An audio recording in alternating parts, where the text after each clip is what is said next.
Being wrongly accused of killing your own child is pretty much the worst thing you can imagine, but it's what happened to this man. Still, the system entitled him to representation, even if he couldn't afford it himself. That's legal aid, and his specialist lawyers were able to prove his baby son's death had been caused by a medical condition. It wasn't murder.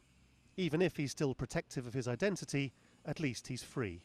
I do feel that we would have been in prison, because if we hadn't had the chance to go out and seek our own solicitors, those who know what they're doing in this case and knew about the case and have had experience in the past with such cases, I do feel that I wouldn't be here talking to you right now. Some 800,000 people in England and Wales use legal aid every year. But the government says it's become too expensive. It wants a new system in which people would be allocated a legal advisor rather than being able to choose one.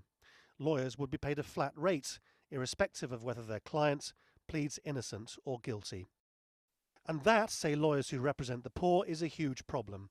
They fear people may be given inadequate legal advice or even advised to plead guilty to cases even if they think they're innocent, in order that their representatives can save money on expensive cases.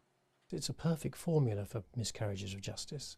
There is no competition in the marketplace.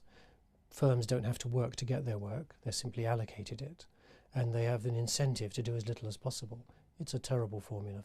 Yet the government denies the scales of justice are being tipped against the poor to save the country a relatively small amount of money.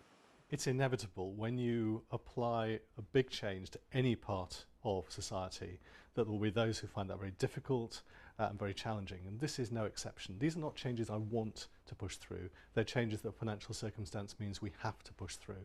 I'm trying to do it as thoughtfully and carefully as possible. Still, many lawyers believe this is the most destructive change to Britain's criminal justice system in modern times.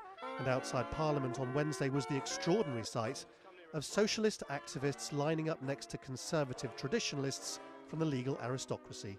The question at the heart of the government changes is really very important. Will the law become accessible only for the rich? Lawrence Lee, Al Jazeera, London.